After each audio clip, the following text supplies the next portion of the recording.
اللهم صل وسلم وبارك على سيدنا محمد وعلى اله وصحبه وسلم.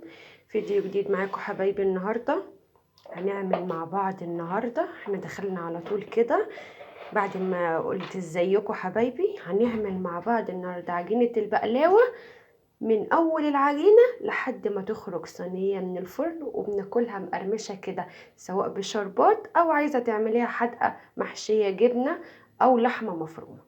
دلوقتي بقى عشان ما اطولش عليكم هنقول بسم الله ونشوف مقاديرنا ايه. دلوقتي حبايبي هننزل دلوقتي بالزيت، نقول 4 معالق زيت. بسم الله. زي ما انتوا شايفين كده. انتي حبايبي انا بشوف عيني مقدار لنفسي، انتي شايفه مش هتقدري تعملي زي ما انا عملت بالازازه بالمعلقه وعايري بيها. دلوقتي هنزل برشه ملح، نقول ربع معلقه ملح، وهنزل دلوقتي برشه سكر زي ما انتوا شايفين كده، نقول نص معلقه صغيره سكر. وحبايبي هنحط يا اما تحطي زبادي يا اما تحطي لبن بودر. انا دلوقتي هحط لبن بودر، معلقتين لبن بودر زي ما انتوا شايفين كده، وهنقلب كل ده بقى مع بعضه الاول.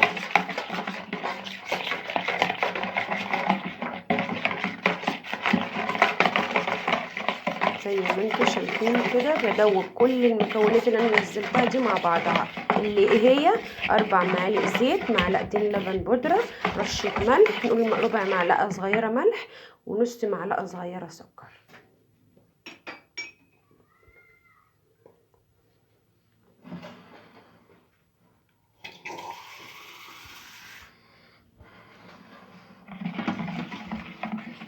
زي ما انتوا شايفين كده. هنزل بقى بالدقيق. معايا قد ايه دقيق؟ كوبايه دقيق. بسم الله ونقلب.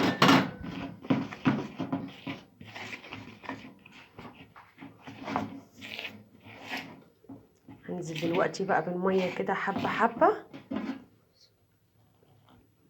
انا معايا كوبايه ميه، هشوف هتاخد كوبايه ولا ازيد من كده عشان ما اطولش عليكم حبايبي. انا كده هعجنها ومش هحط حاجه اكتر من اني هفضل اعجنها كده، ولما ارجع هقول لكم اخدت قد ايه ميه وهوريكم شكلها. قلت تاني حبايبي زي ما انتوا شايفين كده، زي ما انتوا شايفين كده ملمس العجينه الله اكبر عليه. خدت مني قد ايه؟ ربع كوبايه ميه. ربع كوبايه ميه من الكوبايه اللي هي المج اللي قدامكم ده اللي احنا بنشرب فيه الشاي. دلوقتي بقى كل اللي هعمله حبايبي هكور معاكم واحده كده اهو، اوريها لكم بتتكور ازاي زي ما انتوا شايفين كده. بس كده، وهسيبها تستريح لمدة 10 دقايق ربع ساعة، وبعد كده هنرجع نشوف نشكلها نفردها ازاي مع بعض وطريقة الفرد وايه اللي بنحطه والكلام ده كله. لكم تاني حبايبي انا جربت واحدة كده بيني وبينكم بقى كده، قلت قبل ما ادخل معاكم الفيديو علشان خاطر ايه اشوف العجينة استريحت كويس ولا لا، والحمد لله هي كده ما اتفردتش. انا لسه هقول لكم هنعمل ايه. انا معايا دلوقتي بقى ايه اللي هنفرد بيه نشا عشان خاطر العجينة ما تلزقش في بعضها. دلوقتي بقى حبايبي زي ما انتوا شايفين كده، باخد النشا بنزلها على العجينة كده وبفرد زي ما انتوا شفتوا كده اللي انا وريتها لكم دلوقتي بالشكل ده كده. بخلي سمكها مثلا 2 سنتي، وكلهم احجام واحده علشان خاطر يبقوا متساويين لبعض. هتعملي احلى جلاش في بيتك ولا من بره تاني هتشتريه. حاجه نضيفه مضمونه عاملاها بايديكي في البيت،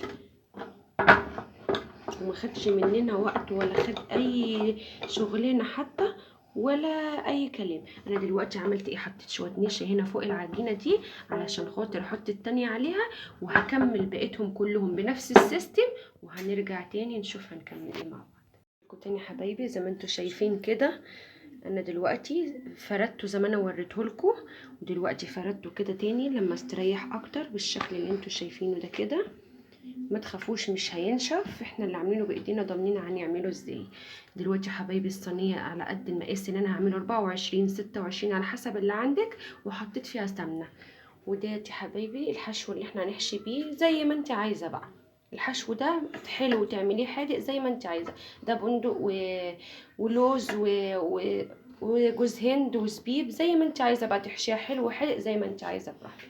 زي ما انتوا شايفين كده ونلفها، تعمليها رول، تعمليها مناديل، تعمليها سمبوكسة، تعمليها مثلثات مربعات زي ما انت تحبي تعملي ده. التشكيلة دي بايدك، انا وريتك العجينة وزي ما انت كده شايفة وريتكم الشكل كده، والشكل بقى اللي انتوا حابين تعملوه. انا دلوقتي بقى هروح كده اكمل الكمية مع نفسي واسويها واوريها لكم بقى بعد ما يطلع من الفرن واسقيه الشربات وتشوفوا الشكل النهائي يا حبايبي.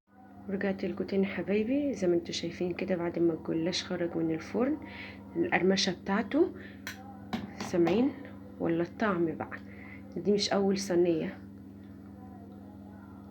دلوقتي بقى معانا الشربات، انا طبعا عاملاه الشربات كوبايه ونص سكر على كوبايه ميه، بسيبهم ادوبهم ياخدوا غلوه واروح اعصر عليهم عصره ليمون زي ما واسيبه يبرد والجلاش سخن زي ما انتوا شايفين كده.